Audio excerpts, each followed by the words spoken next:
Mari bekali putra putri negeri dengan budi pekerti untuk meraih kebahagiaan di hari nanti. Jangan tinggalkan segala kepentingan yang berhubungan dengan kodrat alam dan kodrat zaman. Assalamualaikum warahmatullahi wabarakatuh. Waalaikumsalam warahmatullahi wabarakatuh. Yang terhormat Bapak Ibu Guru SD Bojong Salaman 02. Pada siang hari ini saya akan mendiseminasikan mengenai budaya positif di SD Negeri Bojong Salaman 02. Adapun susunan acara pada siang hari ini yaitu yang pertama pembukaan, yang kedua menyanyikan lagu Indonesia Raya, yang ketiga sambutan kepala sekolah, yang keempat pemaparan materi, diskusi dan praktik, dan yang kelima refleksi dan penutup. Untuk kegiatan pertama, mari kita buka acara pada siang hari ini dengan bacaan basmalah bersama-sama. Bismillahirrahmanirrahim. Selanjutnya, mari Bapak Ibu kita menyanyikan lagu Indonesia Raya. Bapak Ibu dimohon untuk berdiri.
Acara selanjutnya yaitu sambutan kepala sekolah. Kepada yang mewakili Bapak Abdurrahman dipersilahkan.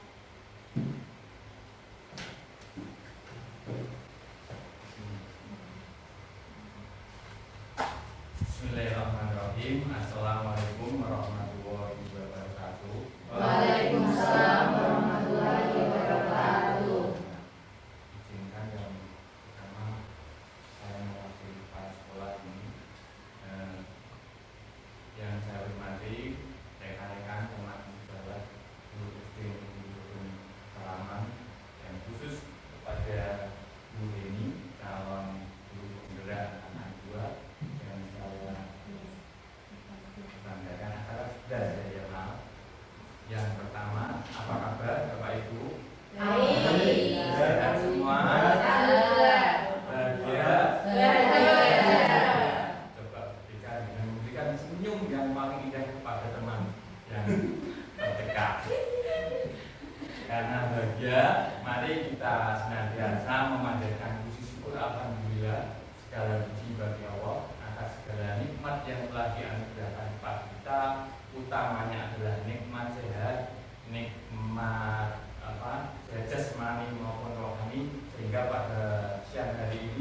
kita bisa berkumpul dalam acara diseminasi budaya positif yang dilaksanakan oleh calon guru pemberdayaan angkatan 11 yaitu Bu Heni Purwaningsih. Ya.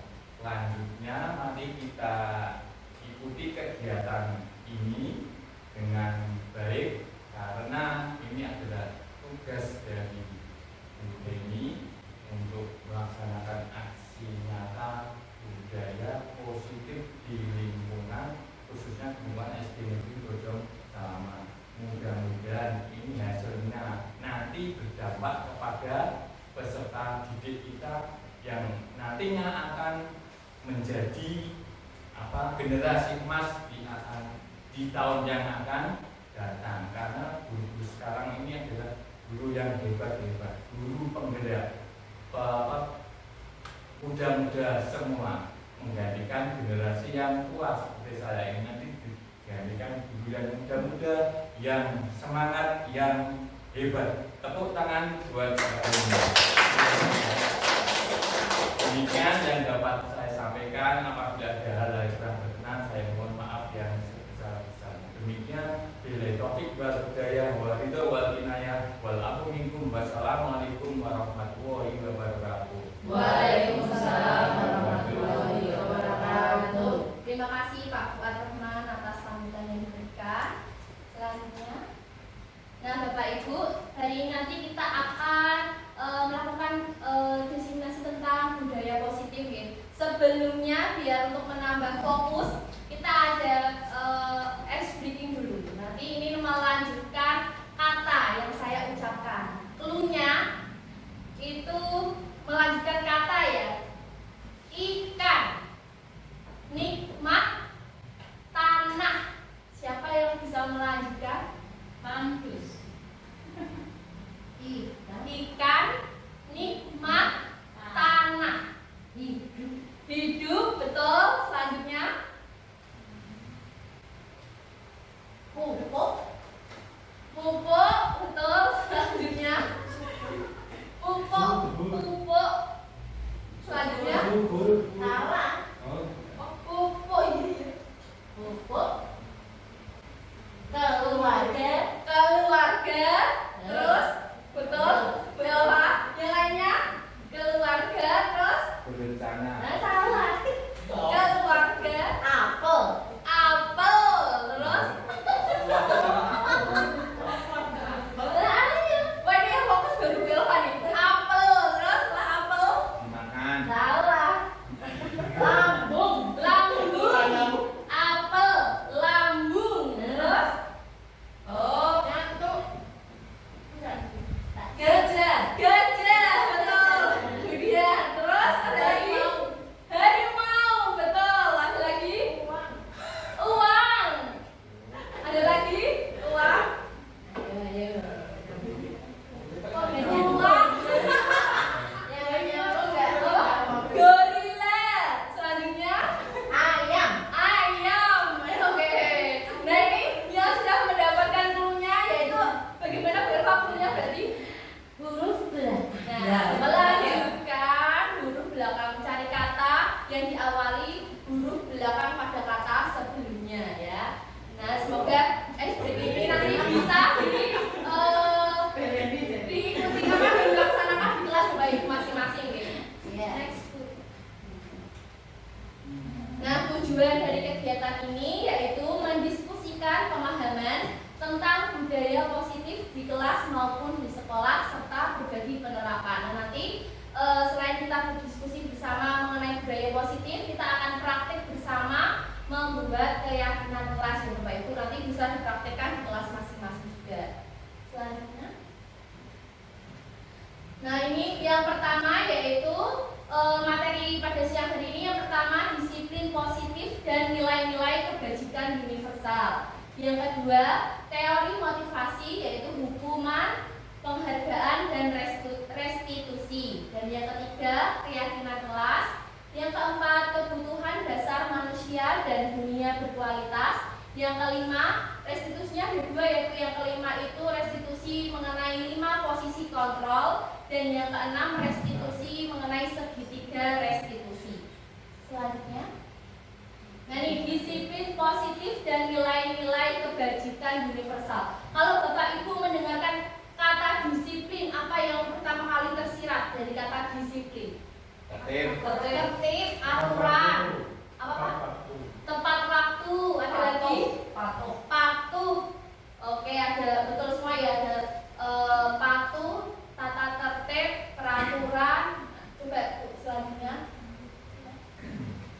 Nah, sekarang kita akan bermain mengepalkan tangan. Nah, ini nanti Bapak Ibu yang di sebelah kanan yang bertugas untuk mengepalkan tangan ya. Tangannya dikepalkan. Bayangkan Bapak Ibu semua itu menggenggam sesuatu barang yang sangat berharga di hidupnya. Nah, berarti kalau Pak Fuad mungkin menggenggam istrinya ya ibaratnya ya.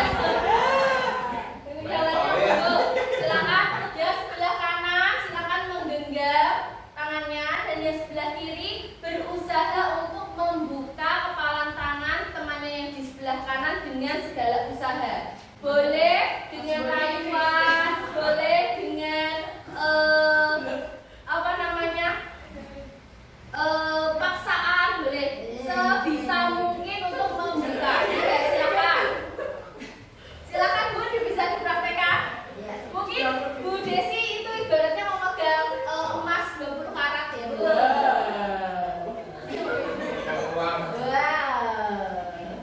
Coba dikepalkan. Nah, Pak Fuad mengepal. Pak Fakih, boleh cicip-cicip, boleh.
Diri kita sendiri itu memiliki kontrol akan diri kita sendiri. Jadi kita tidak bisa dipaksa orang lain. Seperti anak didik itu akan mengikuti kemauan kita sebagai guru itu jika dirinya sendiri menginginkan. Tapi kalau anak itu tidak menginginkan, berarti kita tidak akan bisa untuk mengubah perilaku anak itu. Seperti itu ya maksudnya. Nah, ini dari yang tadi kita lakukan itu ada beberapa makna teori kontrol, yaitu yang pertama ilusi guru mengontrol murid. Pada dasarnya kita tidak dapat memaksa murid untuk berbuat sesuatu jika murid tersebut memilih untuk tidak melakukannya. Seperti yang saya katakan tadi, anak didik kita itu tidak akan melakukan keinginan kita jika anak tersebut tidak menginginkan sendiri. Jadi ada faktor intrinsik dalam dirinya sendiri untuk mengubah perilakunya anak itu sendiri. Jadi kita tidak bisa untuk memaksa anak. Nah, seperti itu. Lanjut. Yang kedua, ilusi bahwa semua penguatan positif, efektif, dan bermanfaat. Penguatan atau bujukan adalah bentuk kontrol. Hal tersebut bisa membuat murid menjadi tergantung atau bisa juga pada akhirnya bisa menolak karena telah menyadarinya. Tadi saat membuka kepalan tangan itu kan Bapak Ibu ada yang menggunakan bujukan untuk bisa membuka, seperti itu aku mau membuka gitu ya. Nah itu hal itu nanti akan membuat anak itu menjadi seperti ketergantungan. Kalau misalkan kita selalu menggunakan bujukan, misalkan kita menggunakan seperti reward untuk mengubah perilaku, misalkan biar anak religius kita memberikan sebuah stiker atau apa untuk anak religius. Nah itu akan membuat anak menjadi ketergantungan ya. Anak tidak akan melakukan jika ada sesuatu yang dia dapatkan, seperti itu, bukan dalam dirinya sendiri. Selanjutnya, ilusi bahwa kritik dan rasa bersalah dapat menguatkan karakter. Menggunakan kritik menuju pada identitas gagal, murid merasa buruk akan dirinya. Nah, ini kita jika mengontrol anak didik itu menggunakan kritik-kritik atau kata-kata yang negatif itu akan membuat anak itu merasa rendah diri, akan merasa gagal sebagai murid, seperti anak gitu ya. Yang keempat, ilusi bahwa orang dewasa memiliki hak untuk memaksa. Banyak orang dewasa percaya akan hal tersebut, namun hak tersebut tidak efektif untuk jangka panjang dan bisa menimbulkan sebuah hubungan permusuhan. Nah ini ya, kita sebagai guru tuh kadang merasa kita tuh memiliki hak untuk mengontrol anak didik kita ya, untuk mengikuti segala kemauan kita. Padahal sebenarnya itu nanti akan memberikan efek jangka panjangnya, nanti mungkin bisa menimbulkan dendam seperti itu. Mungkin Bapak Ibu dulu saat masih sekolah pernah Bapak Ibu gurunya memberikan suatu disiplin dengan cara hukuman seperti itu gitu. Mungkin ada beberapa yang masih melekat di dalam ingatan kita. Nah itu secara tidak langsung itu akan ada dendam seperti wah saya kok diberikan seperti itu, bisa terbawa sampai dewasa nanti. Nah di sini ya Bapak Ibu, itu teori kontrol menurut Dr. William Glasser. Nah ini yang pertama, Anda tidak bisa mengontrol orang lain, hanya Anda yang bisa mengontrol diri Anda sendiri. Jadi kita itu tidak bisa mengontrol orang lain, kita tidak bisa mengontrol anak didik kita, tapi anak didik kita itu memiliki yang bisa mengontrol dirinya sendiri seperti itu. Terus yang kedua, semua perilaku itu memiliki tujuan. Nah dari yang kita teori motivasi ini, yaitu teori motivasi itu ada yang untuk menghindari hukuman, untuk mendapatkan imbalan, dan untuk menghargai diri sendiri. Nah dari teori motivasi ini nanti kita akan belajar mana yang menghasilkan motivasi intrinsik dalam diri siswa dan ada yang motivasi ekstrinsik. Nanti kita akan bicarakan lebih lanjut. Nah ini tadi kita sudah berbicara mengenai disiplin ya. Tadi disiplin Pak Fuad mengatakan tata tertib, peraturan seperti itu ya. Nah ini disiplin itu betul sekali dihubungkan dengan tata tertib, teratur, dan kepatuhan. Sering dihubungkan dengan hukuman. Padahal itu sungguh berbeda ya Bapak Ibu. Disiplin itu bukan sesuatu yang selalu harus mendapatkan hukuman jika tidak disiplin seperti itu. Disiplin di sini yaitu mempelajari bagaimana kita mengontrol diri dan bagaimana menguasai diri untuk memilih tindakan yang mengacu pada nilai-nilai yang kita hargai agar tercapai tujuan mulia yang diinginkan.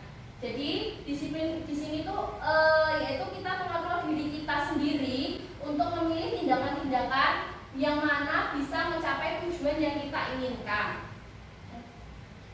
Nah dari disiplin tadi itu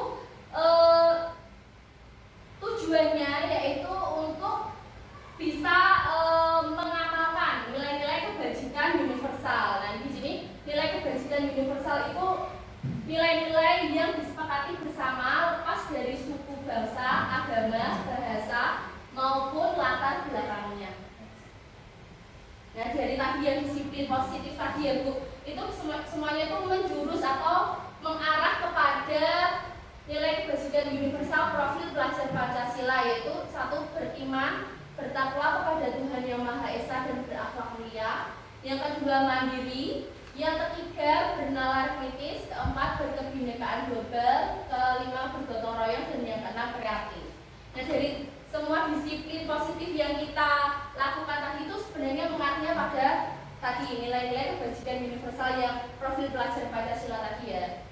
Sekarang kita beralih ke teori motivasi, yaitu mengenai hukuman dan penghargaan dan restitusi. Selanjutnya, nah ini motivasi perilaku manusia itu bertindak itu terdapat motivasinya, ada motivasinya, yaitu motivasi yang pertama untuk menghindari ketidaknyamanan atau hukuman. Perilaku anak-anak itu kita dan anak-anak seperti manusia itu memiliki motivasi terhadap perilaku yang kita lakukan ya, yaitu yang pertama menghindari ketidaknyamanan atau hukuman.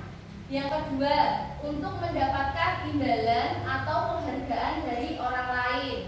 Yang ketiga, untuk menjadi orang yang mereka inginkan dan menghargai diri sendiri dengan nilai-nilai yang mereka percaya.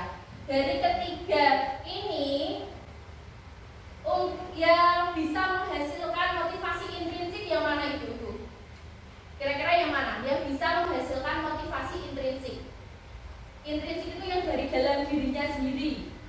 tertanam dalam dirinya sendiri, bukan karena pengaruh dari luar. Kira-kira yang mana? Ya, ya betul, yang bawah ya, untuk menjadi orang yang mereka inginkan dan menghargai diri sendiri dengan nilai-nilai yang mereka percaya. Motivasi intrinsik ini, jika anak sudah memiliki motivasi intrinsik, insya Allah itu akan menjadi sebuah sikap yang akan dilaksanakan terus-menerus. Berbeda dengan yang ekstrinsik ya Bu. Yang pertama itu seperti untuk menghindari ketidaknyamanan atau hukuman. Misalkan anak-anak memakai atribut, terus tidak lengkap memakai atribut mendapatkan hukuman membuang sampah mencari sampah di lingkungan sekolah. Nah, anak-anak memakai atribut itu kalau motivasinya ekstrinsik dia tidak dapat hukuman. Nah, nanti kalau tidak pas ada sidang, anak-anak tidak akan memakai atribut yang lengkap. Yang kedua, untuk mendapatkan imbalan atau penghargaan dari orang lain. Seperti yang saya sampaikan tadi ya. Misalkan kita ingin membentuk anak menjadi anak yang religius, misalkan dengan berdoa yang sungguh-sungguh, nanti akan mendapatkan reward seperti stiker. Mungkin saat kita tidak memberikan stiker, anak-anak itu akan berdoanya asal-asalan, tidak sungguh-sungguh, seperti itu ya. Yang kedua, penghargaan tidak efektif. Nah, penghargaan tidak efektifnya ada 5, yaitu penghargaan merusak hubungan. Ini maksudnya, misalkan ini ya Bu, ini Bu Meni, misalkan Bu Meni mendapatkan penghargaan dari kepala sekolah. Nah, nanti ternyata ada temannya yang merasa iri, Bu Meni anak emas, misalkan seperti itu. Nah, itu yang namanya penghargaan merusak hubungan. Yang kedua, penghargaan mengurangi ketepatan. Nah, ada orang itu ingin mencapai penghargaan secara busa-busu, tidak tepat. Jadi asal yang penting dapat penghargaan tanpa menyelesaikan tugasnya itu dengan tepat. Yang ketiga, penghargaan menurunkan kualitas. Nah, karena cepat-cepat tadi ya, jadi kualitas yang dihasilkan tidak sesuai. Yang keempat, penghargaan mematikan kreativitas. Nah, ini penghargaan ini orang akan melakukan sesuatu jika jika mendapatkan penghargaan. Jadi misalkan Pak Fakih itu mau berkreasi jika mendapatkan penghargaan. Nanti ya kalau nggak dapat penghargaan ngapain repot-repot, nah kayak gitu ya. Yang kelima, penghargaan bersifat menghukum. Nah, ini ada bentuk penghargaan itu bersifatnya menghukum. Nah, ini saya mendapatkan kutipan dari, ini siapa Bapak Ibu? Ki Hajar Dewantara itu merupakan Bapak Pendidikan Indonesia ya. Ini dari kutipannya Pak Ki Hajar Dewantara itu, merdeka itu artinya tidak hanya terlepas dari perintah, akan tetapi juga cakap buat memerintah diri sendiri. Nah, kita sebagai guru itu tujuannya adalah mencetak anak didik nanti yang akan merdeka baik secara lahir dan secara batin ya. Nah, merdeka di sini itu anak bisa mandiri dengan dirinya sendiri, dia bisa mengontrol dirinya sendiri seperti itu. Selanjutnya hukuman. Nah, di sini hukuman itu ada 3 ya Bu. Yang pertama, hukuman bersifat tidak terencana atau tiba-tiba. Nah, ini misalkan muridnya ujian tidak mengerjakan PR, langsung diberikan hukuman mencabuti rumput, misalkan. Nah, itu hukuman bersifat tidak terencana atau tiba-tiba. Yang kedua, hukuman bersifat satu arah diberikan oleh guru. Nah, ini hukumannya hanya diberikan oleh guru saja ya. Ini yang dimaksud hukuman itu seperti itu. Secara tiba-tiba yang memberikan hanya guru saja. Jadi siswa itu tidak dilibatkan dalam pemberian hukuman. Maksudnya hukuman itu hanya guru saja yang memberikan tanpa diskusi dengan siswa. Itu ciri-ciri dari hukuman. Yang ketiga, hukuman itu dapat berupa fisik ataupun psikis. Nah, fisik itu misalkan disuruh lari di lapangan 10 kali, atau psikis misalkan dimarah-marahi atau menggunakan kata-kata kasar yang pastinya akan menyakiti psikis dari anak itu ya. Nah, ini tadi hukuman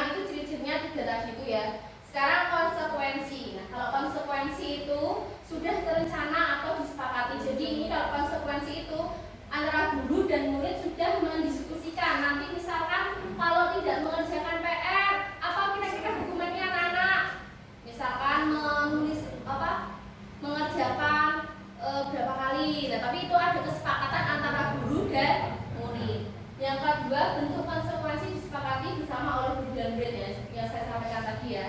Yang ketiga, murid dibuat tidak nyaman untuk jangka waktu pendek. Nah, dengan adanya konsekuensi tadi, jika anak melakukan kesalahan, nah anak akan merasa tidak nyaman tapi saat itu. Selanjutnya. Nah, sekarang ini yang ketiga itu adalah restitusi.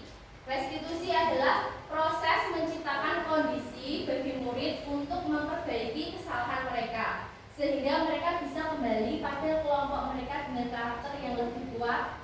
Restitusi juga merupakan proses kolaboratif yang mengajarkan murid untuk mencari solusi untuk masalah mereka dan membantu murid berpikir tentang orang seperti apa yang mereka inginkan dan bagaimana mereka harus memperlakukan orang lain. Nah, dari ketiga tadi ada hukuman, konsekuensi, dan restitusi. Itu adalah yang terbaik, itu adalah restitusi.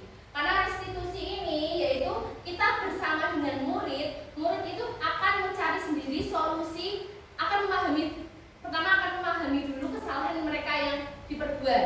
Setelah dia tahu kesalahan yang diperbuat, dia bisa mencari solusinya sendiri secara mandiri. Nah, itu yang dinamakan restitusi. Kalau tadi konsekuensi itu kan kita berdiskusi dengan antara guru dan murid, tapi jatuhnya ke yang tidak enak, anak tapi tidak mempertanggungjawabkan seperti sampai mempertanggungjawabkan dengan yang terbaik. Nah, kalau restitusi ini nanti anak akan mencari solusinya yang terbaik untuk memecahkan masalahnya dia sendiri.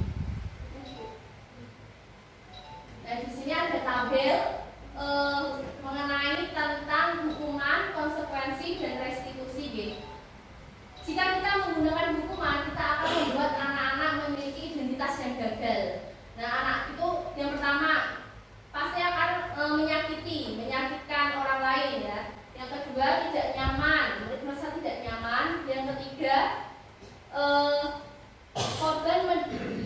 murid anak akan tersakiti, perilaku pasif agresif meningkat, dan seterusnya. Kalau konsekuensi itu identitasnya sukses, namun itu bersifat netral ya Bu. Jadi antara siswa dan guru itu sama-sama enaknya. Misal kamu melakukan pelanggaran, kamu memiliki konsekuensi ini. Jadi sama-sama enaknya karena sudah didiskusikan terlebih dahulu. Nah, sedangkan kalau restitusi ini akan cenderung lebih yang positif, karena anak bisa mencari sendiri solusi yang sudah dia lakukan itu solusinya bagaimana.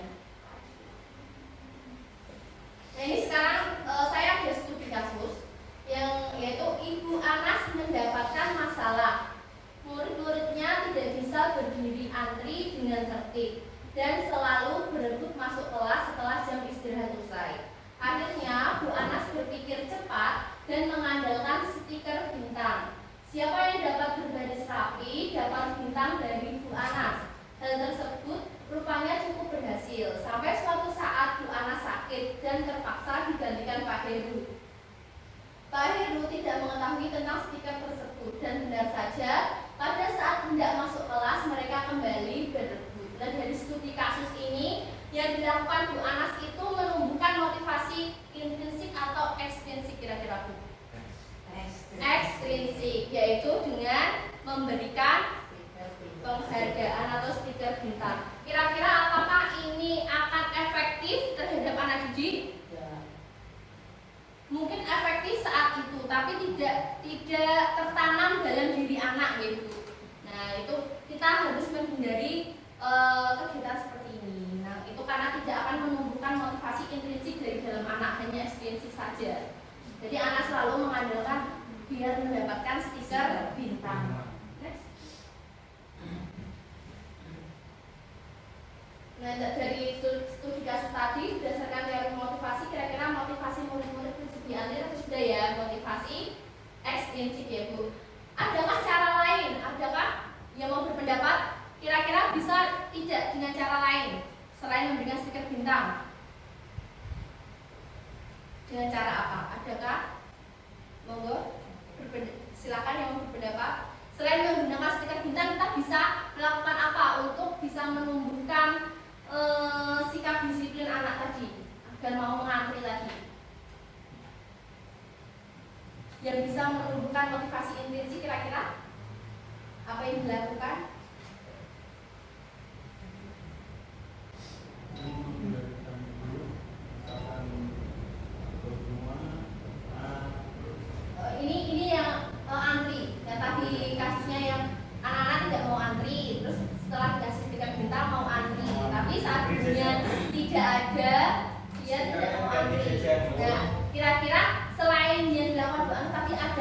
tindakan lain yang bisa menumbuhkan motivasi intrinsik anak.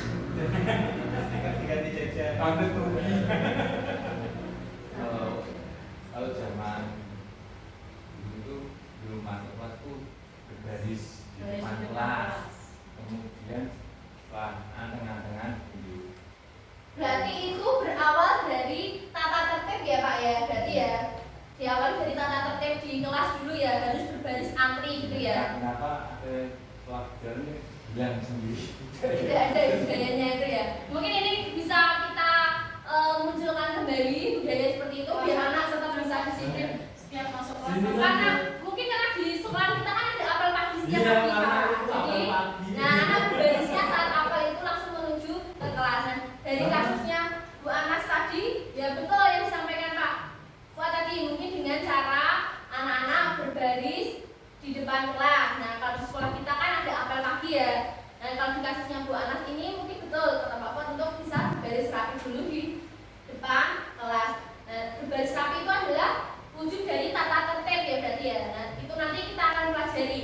Tata tertib itu nanti atau peraturan di kelas. Nah, nanti itu akan menjadi sebuah kesepakatan kelas. Jadi nanti dari kasusnya Bu Anas ini tadi, untuk menumbuhkan motivasi intrinsik kita bisa membuat sebuah keyakinan kelas. Jadi anak-anak akan tumbuh dalam dirinya sendiri meyakini apa yang harus dia lakukan, yaitu bersikap disiplin. Selanjutnya keyakinan kelas. Nah, keyakinan kelas ini diperoleh dari peraturan kelas dulu. Nah, dalam membuat keyakinan kelas kita bersama anak didik itu bersama-sama untuk pertama kita menuliskan dulu apa saja yang harus dilakukan atau tidak boleh dilakukan di dalam kelas. Misalkan apa Bapak Pak Fuad, kalau di dalam kelas tidak boleh apa? Peraturannya Makan. tidak boleh makan, terus tidak boleh bermain, tidak boleh buang sampah sembarangan. Lalu ada lagi?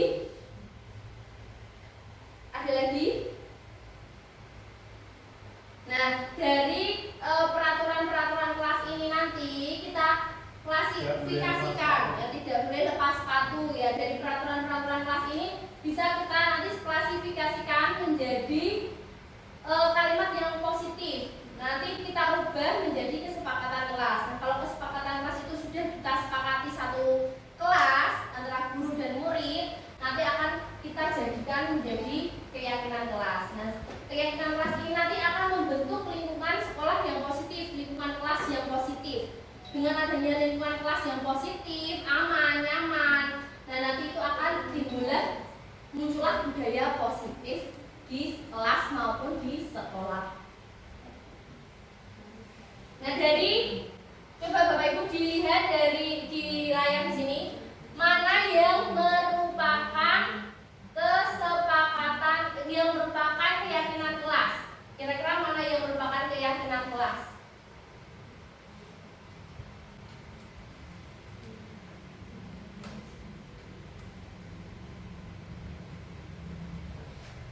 Mana yang merupakan keyakinan kelas?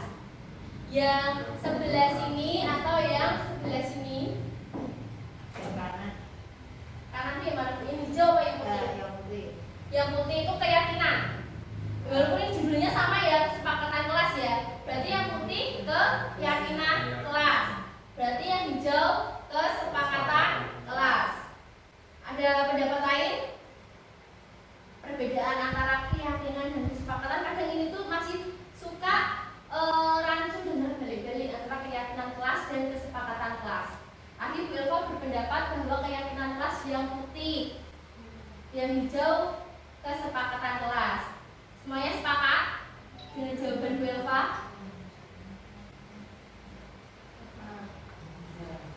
Ya betul. Yang putih ini merupakan keyakinan kelas dan yang hijau ini kesepakatan kelas. Kalau dilihat dari kalimatnya, apa sih Bapak Ibu yang membedakan? Yang membedakan itu apa?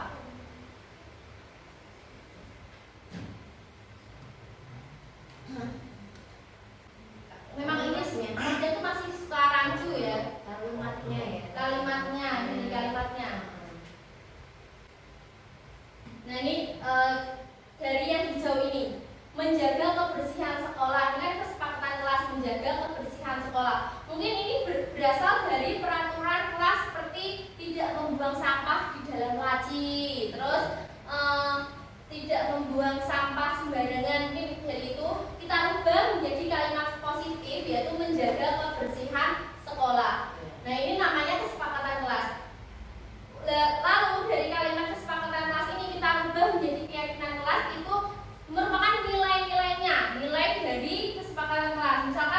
menjaga kebersihan sekolah, terus membuang sampah pada tempatnya, lalu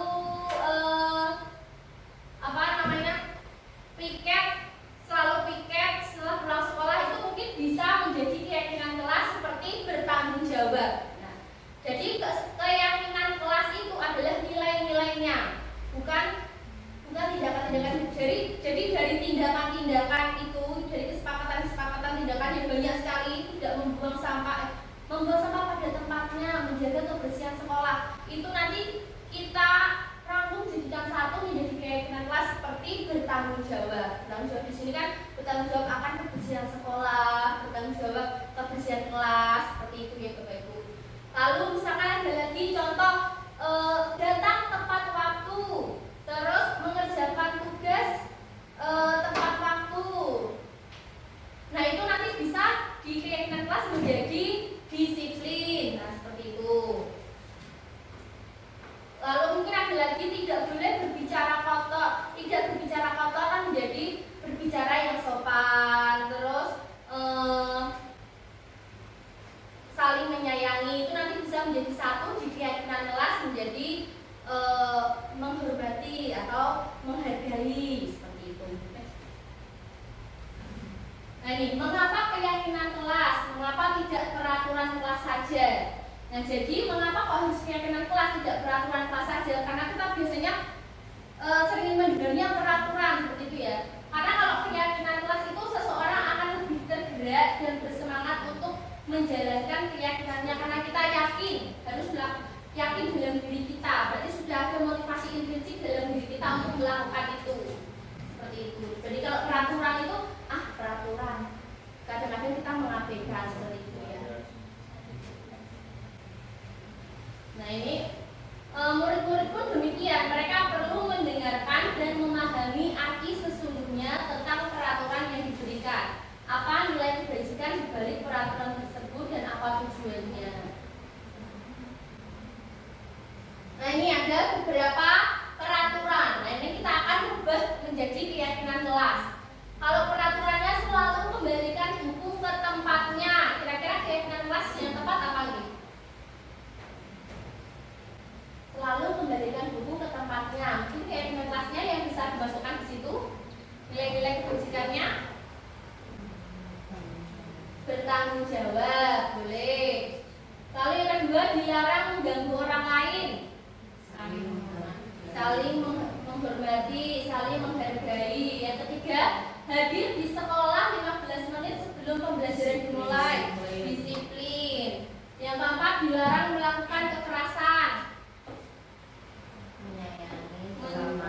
menyayangi. Dilarang menggunakan narkoba. Dilarang menggunakan narkoba, mungkin bisa kesehatan, mungkin ya, kesehatan. Yang keempat, bergantian atau menunggu giliran, tertib. Gunakan masker, keselamatan, mungkin bisa ya, keselamatan. Jangan berlari di kelas atau koridor, keselamatan. Coba kita cek jawabannya benar atau tidak. Nah, nih, selalu kembalikan buku ke tempatnya. Nah, itu keyakinan kelas yang bisa digunakan, nilai kebajikannya yaitu tanggung jawab. Yang kedua, dilarang mengganggu orang lain, menghormati orang lain. Yang ketiga, hadir di sekolah 15 menit, menghormati orang lain atau berkomitmen. Yang keempat, dilarang melakukan kekerasan, itu masuk keselamatan, menghormati orang lain. Dilarang menggunakan narkoba, kesehatan, betul ya. Bergantian atau menunggu giliran, bersabar, menghormati orang lain. Gunakan masker, kesehatan dan keselamatan. Jangan berlari di kelas atau koridor, keselamatan atau keamanan. Nah, dalam membuat keyakinan kelas ini diusahakan jangan terlalu banyak-banyak ya. Jadi anak-anak itu dalam melaksanakan juga tidak bingung karena terlalu banyak. Dan dengan jumlah yang terlalu banyak, kira-kira anak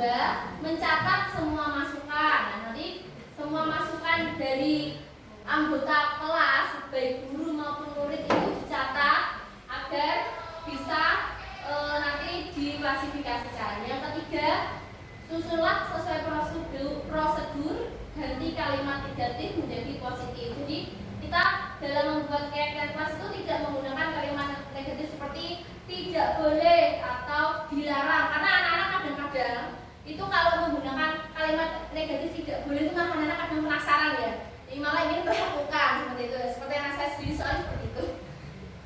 Yang keempat, tinjau kembali daftar surat pendapat yang sudah dicatat. Nah, ini setelah semuanya berpendapat diklasifikasikan, dijadikan satu, kira-kira mana yang ibaratnya satu rumpun. Nah, nanti kita klasifikasikan lagi menjadi keyakinan kelas. Nah, ini selanjutnya kebutuhan dasar manusia dan dunia berkualitas. Kita itu dalam bertindak atau berperilaku itu sebetulnya untuk memenuhi kebutuhan dasar kita ya Bapak Ibu. Kebutuhan dasar manusia ada berapa nih? Ada berapa di situ? Ada 4 atau 5? Ada 5, yaitu yang pertama bertahan hidup, yang kedua kasih sayang dan rasa diterima, yang ketiga penguasaan, yang keempat kebebasan, dan yang kelima kesenangan. Nah Bapak Ibu perlu kita ketahui ya, bahwa anak-anak kita mungkin kadang-kadang melakukan indisipliner, melakukan tindakan yang tidak disiplin itu karena mereka itu belum terpenuhi kebutuhan dasar manusianya. Misalkan saja anak yang suka marah-marah, ibaratnya dia gampang emosi kepada temannya, misalkan temannya yang bercanda, dia gampang emosi. Mungkin kebutuhan dasar kasih sayang dan rasa diterimanya belum dimiliki, makanya dia melakukan seperti itu. Makanya kita tuh tidak paham, taunya anak itu melakukan kesalahan seperti itu ya. Nah ini perlu kita kulik lagi, kenapa anak-anak itu kok melakukan kesalahan? Mungkin ada kebutuhan dasarnya yang belum mereka penuhi, belum terpenuhi. Nah untuk kebutuhan dasar yang pertama yaitu bertahan hidup. Nah kita semua sebagai manusia itu memiliki kebutuhan dasar bertahan hidup ya Bapak Ibu. Untuk bisa bertahan hidup seperti kesehatan, selalu sehat, memiliki rumah dan makanan. Yang kedua penguasaan. Kebutuhan ini berhubungan dengan kekuatan untuk mencapai sesuatu, menjadi kompeten, menjadi terampil, diakui atas prestasi dan memiliki harga diri. Next. Yang ketiga kasih sayang dan rasa diterima.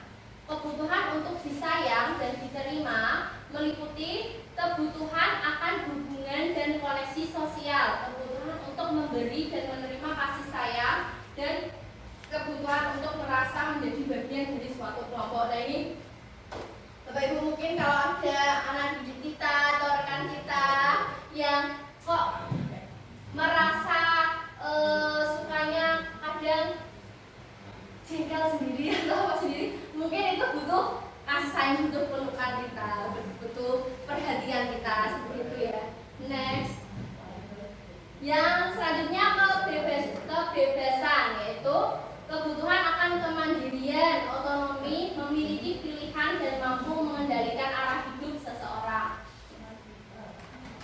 Yang keempat kesenangan, yaitu kebutuhan untuk mencari kesenangan bermain dan tertawa. Saat kita jenuh, kita membutuhkan me time. Seperti Bu Meni itu me time-nya apa Bu Meni?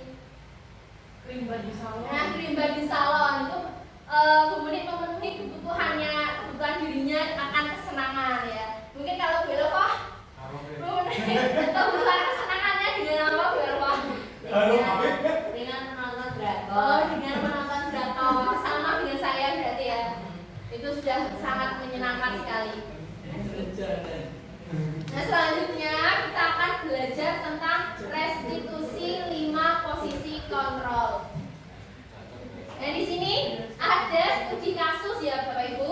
Ibu Ambar, guru kelas 2A sedang bingung menghadapi ulah Doni. Beberapa anak di kelas 2A telah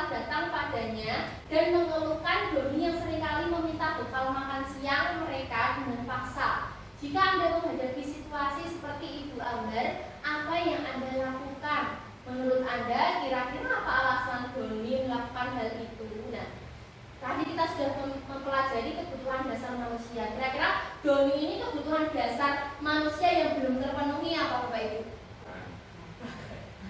Makan ya tadi ya, berarti bertahan hidup ya. Mungkin dia di rumah itu tidak dikasih sarapan oleh orang tuanya. Nah kira-kira sebagai guru apa yang harus kita lakukan Bapak Ibu untuk mengatasi perilaku Doni seperti ini? Menginfokan kepada ibunya sebelum membawa bekal sendiri. Menginfokan kepada orang tua untuk membawa bekal sendiri. Oh, mungkin tidak dibawa bekal. Ada yang lain? Ada pendapat lain selain memberitahu orang tuanya? Memborongkan.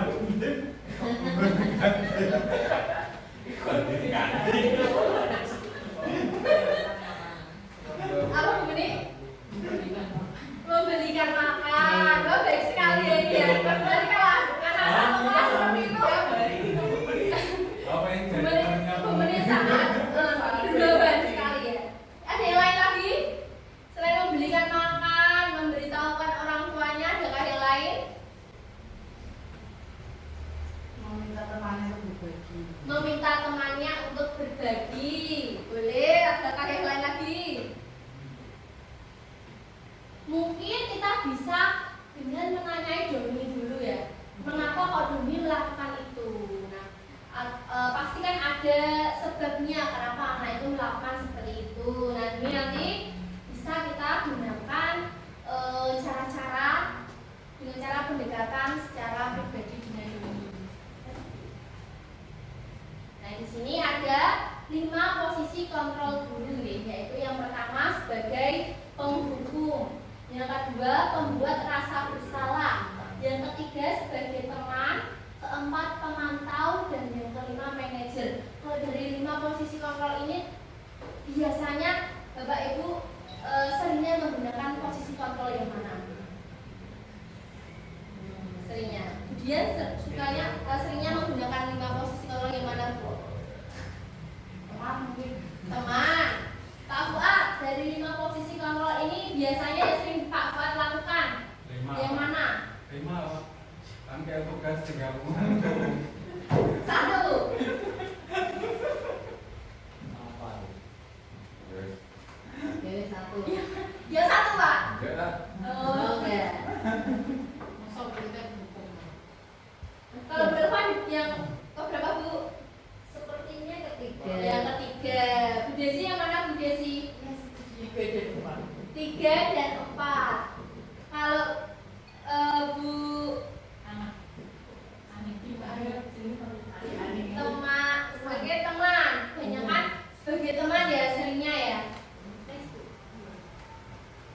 Nah ini kalau posisi kontrol sebagai penghukum. Nah penghukum ini berarti kita itu seringnya menggunakan hukuman fisik maupun verbal. Verbal ini kalau hukuman biasanya kata-kata yang halus apa kata-kata yang menyakitkan? Menyakitkan. Yang menyakitkan, tidak enak didengar di telinga maupun di pikiran dan di hati ya. Iya. Padahal itu memberikan dampak yang tidak baik untuk anak didik kita. Mungkin anak didik kita bisa menjadi pendendam seperti itu.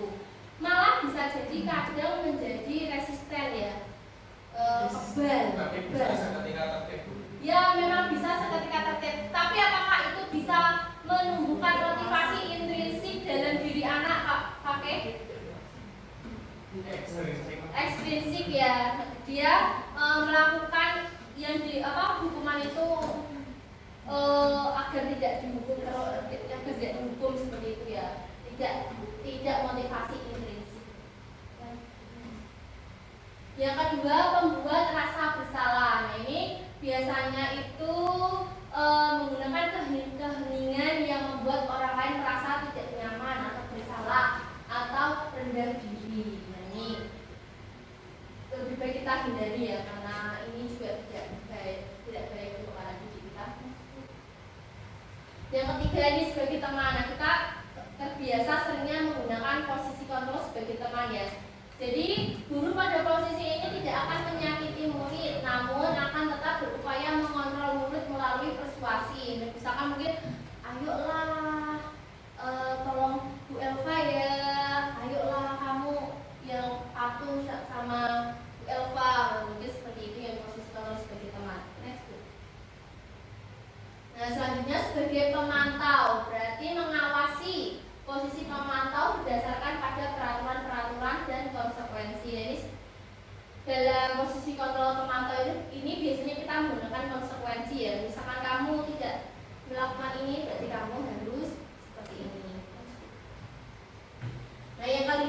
sebagai manajer. Manajer adalah posisi di mana guru berbuat sesuatu bersama murid, mempersilahkan murid mempertanggungjawabkan perilakunya, mendukung murid agar dapat menemukan solusi atas permasalahannya sendiri.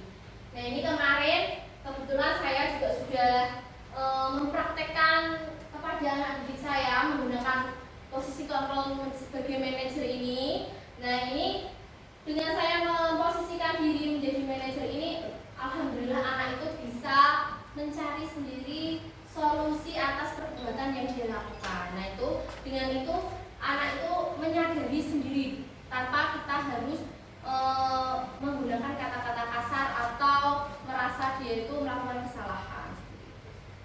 Next. Nah, di sini ya Bapak Ibu, ini contoh-contohnya. Kita akan membentuk anak didik menjadi identitas yang gagal jika kita memposisikan diri kita itu sebagai penghukum dan pembuat orang merasa bersalah, ya. Contoh dari penghukum biasanya tuh Bapak Ibu guru yang menggunakan posisi kontrol sebagai penghukum tuh, biarkan saja, nanti juga marah-marah lagi. Nah, anak-anak menjadi resisten seperti itu ya, yang saya katakan tadi ya. Jika anak-anak sering mendapatkan hukuman, lama-lama anak-anak akan malah jadi resisten dengan apa hukuman yang kita berikan. Karena mesti ya dihukumnya gitu-gitu, nah seperti itu. Jadi anak tidak ada kemauan dirinya sendiri untuk berubah. Yang kedua, membuat orang merasa bersalah. Nah, anak-anak tidak akan mencari solusinya, tapi dia hanya maafkan saya Bu, pasti seperti itu ya, hanya untuk agar gurunya itu tidak menyalahkan anaknya yang bersalah itu. Yang selanjutnya, identitas berhasil atau sukses, tapi kondisi dari luar, jadi itu tidak menumbuhkan motivasi intrinsik itu sebagai teman dan pemantau. Nah, kalau kita memposisikan guru sebagai teman dan pemantau itu tidak akan menumbuhkan motivasi intrinsik ya Bapak Ibu, itu hanya sebagai motivasi ekstrinsik saja. Biasanya kalau teman ya tadi, ayolah lakukan demi ibu, masa kamu tidak mau? Ingat tidak ibu pernah bantu, seperti itu ya. Kalau sebagai pemantau kita mengingatkan selalu apa peraturannya, apa konsekuensi kamu sudah melakukan itu, dan itu sebagai pemantau. Nah, kita akan membentuk identitas yang berhasil, identitas anak yang berhasil, dan menumbuhkan motivasi intrinsik jika kita memposisikan diri kita itu sebagai manajer. Nah, ini dari kata-katanya tadi ya Bapak Ibu, saya kecewa sekali dengan kamu. Nah, itu biasanya dikatakan posisi guru sebagai pembuat orang merasa bersalah. Jadi anak-anak itu merasa bersalah. Yang kedua, kamu tidak pernah benar melakukannya, itu sebagai penghukum. Ayolah lakukan demi ibu atau bapak, itu sebagai teman. Apakah kamu mau mendapatkan stiker bintang hari ini, itu sebagai pemantau.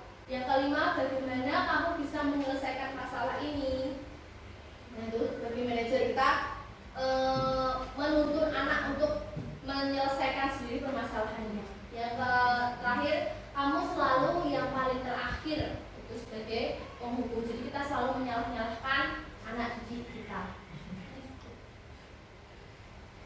Nah, ini sekarang restitusi segitiga, yaitu mengenai segitiga restitusi. Nah, sebagai posisi kontrol sebagai guru tadi, sebagai manajer, itu dalam melakukan itu kita menggunakan segitiga restitusi. Nah, segitiga restitusi ini terdiri dari 3 langkah, yaitu langkah yang pertama itu menstabilkan identitas. Nah, ini jika posisi kita sebagai manajer, kita menggunakan restitusi yang segitiga restitusi itu ya, dengan 3 langkah, yaitu yang pertama menstabilkan identitas, yang kedua validasi tindakan yang salah, dan yang ketiga menanyakan keyakinan kelas. Nah, ini menstabilkan identitas itu bisa kita lakukan seperti ini, misalkan Bu, misalkan kasusnya anak itu tidak mengikuti ekstra paskibra liburan, misalkan karena mau pergi piknik tapi tanpa izin, tidak berangkat paskibra tanpa izin karena itu piknik. Langkah menstabilkan identitas itu bisa kita lakukan seperti ini, misalkan wah senang sekali ya kamu kemarin piknik, kalau ibu jadi kamu ibu juga senang, tapi apakah yang kamu lakukan itu sudah sesuai dengan keyakinan kelas kita? Nah, itu menstabilkan identitas. Yang kedua, validasi tindakan yang salah. Nah, itu kita memvalidasi tindakan anak yang salah. Kira-kira keyakinan kelas mana yang belum kamu lakukan? Nah, seperti itu ya. Nah, lalu yang ketiga itu menanyakan, maaf itu yang tadi mana keyakinan kelas yang belum kamu lakukan, itu yang ketiga, menanyakan keyakinan kelas. Dan saat ini nanti setelah bagian yang ketiga ini nanti anak akan mencari kira-kira apa yang harus kamu lakukan terhadap masalah yang kamu perbuat, seperti itu. Oke. Nah, di sini sudah ada contohnya. Menstabilkan identitas itu bertujuan mengubah identitas anak dari identitas gagal menjadi identitas sukses. Jadi kita tidak menyalahkan anak atas masalah yang dia lakukan ya, tapi kita mengembalikan anak itu biar anak tidak merasa kalau anak itu bersalah, seperti itu. Dengan cara yaitu semua orang pasti pernah berbuat salah. Jadi kita tidak menggunakan kata-kata negatif. Ya kamu sudah tidak izin, nah, itu kata-kata yang tidak boleh diucapkan ya. Yang tidak ada manusia yang sempurna. Bapak Ibu juga pernah membuat salah. Nah, itu. Next Bu. Yang kedua, validasi tindakan yang salah nih. Kamu pasti punya alasan mengapa melakukan itu. Maukah kamu belajar cara lain untuk mendapatkan yang kamu butuhkan tanpa harus memukul? Apakah kamu bisa melakukan dengan lebih baik besok lagi? Itu validasi tindakan yang salah. Next. Ini menanyakan keyakinan. Tadi seperti yang saya katakan, kamu ingin jadi orang seperti apa? Nilai apa yang kita yakini bersama? Nilai-nilai universal apa yang telah kita sepakati? Seperti itu. Next. Nah, sekarang kita akan berbagi praktik baik, yaitu penerapan pembuatan keyakinan kelas. Di sini saya kemarin sudah mempraktikkan dengan anak didik saya, yaitu membuat keyakinan kelas. Nah, dari yang kemarin saya lakukan di awal pembelajaran itu, saya bersama anak didik itu membuat sebuah keyakinan kelas dengan anak-anak menuliskan apa yang mereka inginkan terjadi di dalam kelas. Nah, setelah anak-anak semua menempelkan ke dalam kertas plano itu, saya memetakan mana saja yang mesti kan, karena ada 25 anak pasti ada beberapa yang sama ya. Itu kita klasifikasikan jadi satu dulu. Lalu dari pasti anak-anak akan menulis tidak boleh membuang sampah, tidak boleh memukul teman. Itu masih kata-kata negatif ya Bapak Ibu. Nah, itu kita ubah menjadi kalimat yang positif, misalkan menyayangi teman, membuang sampah pada tempatnya, seperti itu ya. Itu kita ubah dulu menjadi kesepakatan kelas dulu. Next. Nah, dari tadi yang sudah saya praktekkan dengan anak didik, jadilah keyakinan kelas untuk kelas 3B seperti ini. Tanggung jawab. Nah, tanggung jawab ini merupakan turunan dari kesepakatan kelas, yaitu semua siswa harus mengumpulkan tugas tepat waktu dan menjaga kebersihan ruang kelas. Menghargai itu turunan nilai dari tidak boleh melemparkan lelucon yang berlebihan atau mengarah ke perundungan atau bullying. Partisipasi aktif itu berasal dari semua siswa harus aktif berpartisipasi dalam diskusi dan mengajukan pertanyaan. Lalu kerjasama berasal dari semua siswa harus bekerja sama dan tugas kelompok dan berkontribusi secara adil. Nah, ini kebijakan khusus yang mungkin suatu saat anak-anak akan ada pembelajaran yang membutuhkan gadget atau HP. Nah, itu penggunaan gadget di kelas hanya untuk tujuan pendidikan dengan izin guru. Yang keenam, menghormati itu berasal dari semua siswa harus saling menghormati dan mendengarkan saat orang lain berbicara. membuat keyakinan kelas, nah respon dari anak-anak itu anak-anak lebih bersemangat dan antusias dalam melaksanakan keyakinan kelas yang telah disusun bersama, karena itu berasal dari anak didik juga, suara anak didik. Jadi anak didik merasa terlibat dalam pembuatan keyakinan kelas. Jadi tidak hanya peraturan dari guru saja, tapi anak didik itu terlibat aktif sehingga mereka lebih semangat dalam melaksanakan tes. Nah, ini refleksi dari saya. Dalam penerapan keyakinan kelas, sebagian besar murid sudah dapat meyakini dan menerapkan nilai-nilai yang telah diyakini. Namun masih ada juga murid yang melanggar keyakinan tersebut. Nah, pasti ini yang menjadi pertanyaan Bapak Ibu ya. Kita sudah membuat keyakinan kelas, tapi pasti masih ada anak yang melanggar keyakinan kelas itu ya. Nah, lalu apa yang harus dilakukan? Kira-kira apa Bapak Ibu yang harus dilakukan dengan anak-anak yang masih melanggar keyakinan kelas yang sudah dibuat bersama? Kira-kira apa? Diingatkan terus. Diingatkan terus, betul. Kita sebagai guru itu tidak boleh bosan untuk selalu mengingatkan akan keyakinan kelas yang sudah kita bentuk bersama ya Bapak Ibu. Karena namanya anak-anak itu masih bertumbuh dan berkembang, jadi kita harus selalu menuntun anak-anak untuk menjadi pribadi yang lebih baik lagi. Nah, rencana perbaikan yang saya lakukan yaitu terus menyampaikan dan memberikan teladan kepada murid tentang keyakinan kelas yang telah disepakati. Jadi keyakinan kelas itu tidak hanya dilakukan oleh murid saja, tapi kita sebagai guru juga melakukan, karena keyakinan kelas itu dibuat untuk semua warga kelas seperti itu. Nah, sekarang kita akan praktik membuat keyakinan kelas ya Bapak Ibu. Ini nanti sudah membawa berapa? Sudah. Monggo silakan Bapak Ibu menuliskan apa saja yang boleh dan tidak boleh dilakukan dalam kelas. Nanti bisa ditempelkan di kertas plano yang kesepakatan kelas ya.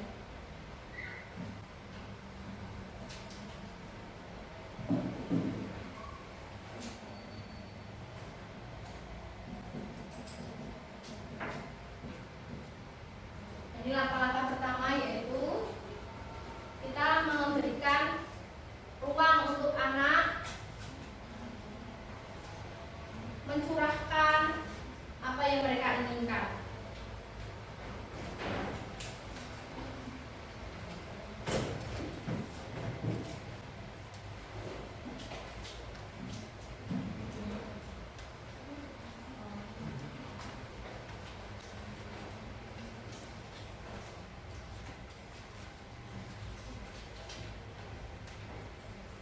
Yang sudah bisa langsung menempelkan di kertas plano kesepakatan kelas. Ini ibaratnya Bapak Ibu guru sebagai murid ya. Ayo anak-anak, kalian mau menuliskan apa yang boleh terjadi di dalam kelas kita dan yang tidak boleh dilakukan di dalam kelas.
bukan. Salah berarti. Oh, Menit. ini biar tulisannya ya. Menit.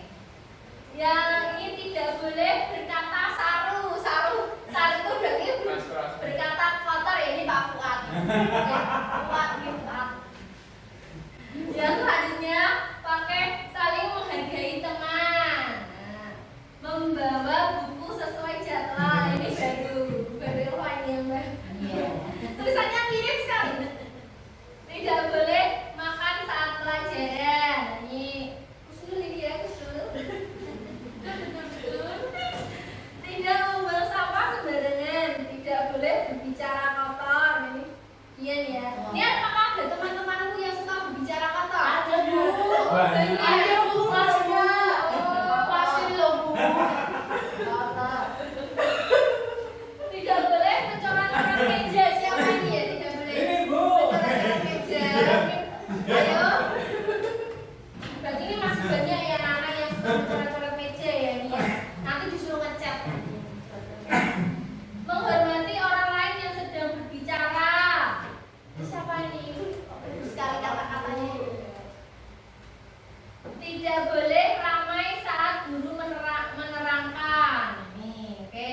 Nah ini nanti, ini anak-anak kan masih banyak kata-kata tidak boleh. Nah ini kita rubah menjadi kalimat positif ya. Tidak boleh berkata saru, berarti kita rubah menjadi berbicara yang sopan. Seperti itu ya, Fuad ya, berbicara yang sopan. Jadi pakai sudah betul, saling menghargai teman sudah positif. Ini tidak boleh makan saat pelajaran. Berarti kita rubah menjadi kalimat positif, makan saat istirahat ya. Tidak boleh mencoret-coret meja. Nah, ini kita rubah menjadi kalimat positif,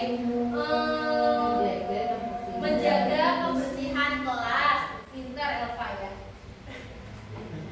Ini tidak boleh ramai saat guru menerangkan. Berarti ini kita ubah menjadi kalimat positif jadi apa anak-anak? Mendengarkan guru. Mendengarkan guru saat menjelaskan. Nah, oke. Dari yang kita buat ini tadi anak-anak, kita buat menjadi keyakinan kelas. Tadi berarti ada apa tadi ya?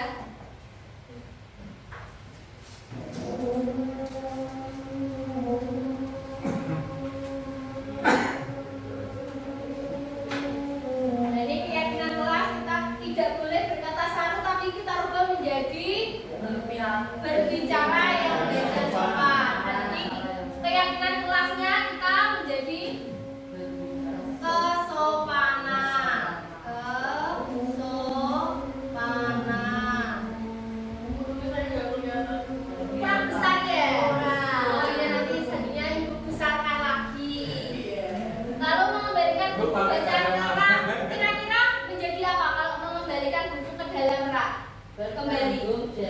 Bertanggung jawab, betul. Pintar, Elva ya. Bertanggung jawab. Ya, itu anak-anak berprestasi.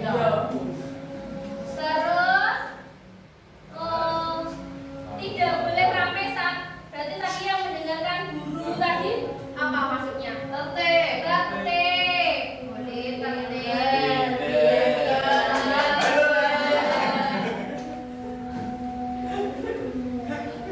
Berarti ini juga sama tertib. Terus menghormati orang lain yang sedang berbicara. Itu berarti keyakinan kelasnya apa? Menghormati ya.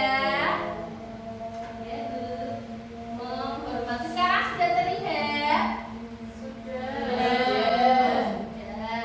Nah, dari semua ini tadi yang anak-anak buat tadi, keyakinan kelas kita yaitu kesopanan, bertanggung jawab, tertib dan menghormati ya. Siap melaksanakan ini semua?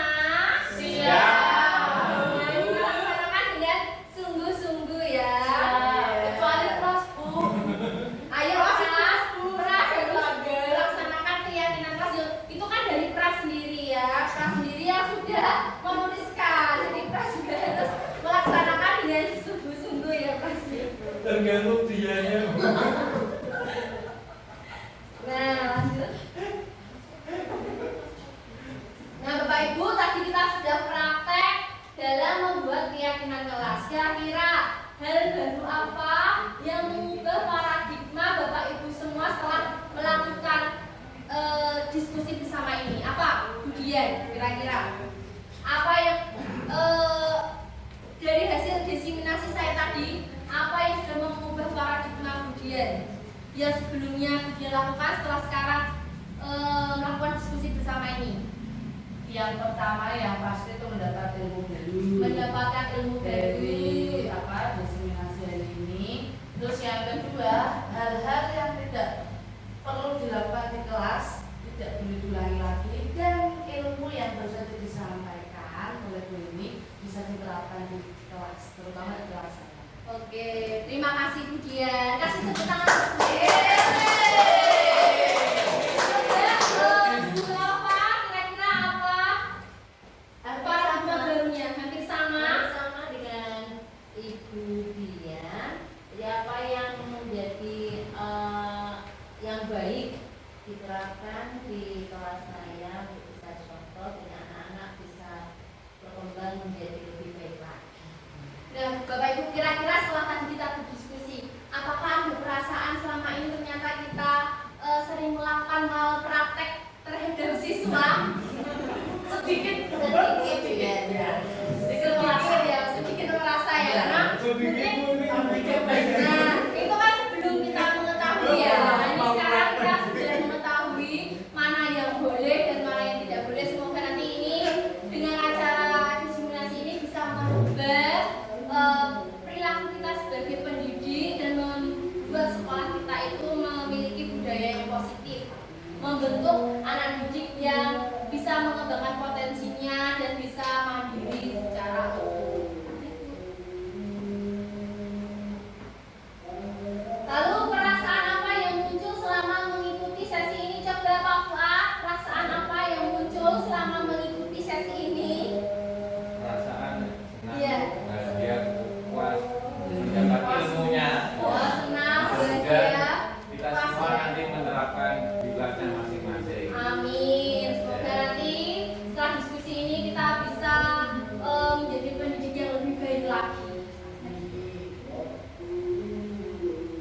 Nah, Bapak Ibu, kiranya itu diseminasi mengenai budaya positif di sekolah kita. Semoga dengan adanya diseminasi ini nanti kita semua bisa menjadi pendidik yang lebih baik lagi ke depannya dengan ilmu-ilmu baru yang kita dapatkan. Kita bisa membentuk peserta didik yang merdeka, yang bisa mengembangkan potensinya dengan maksimal. Nah, itu saja dari saya. Apabila ada salah kata dari saya ucapkan mohon maaf sebesar-besarnya. Terima kasih atas waktu yang sudah diberikan. Saya akhiri kegiatan pada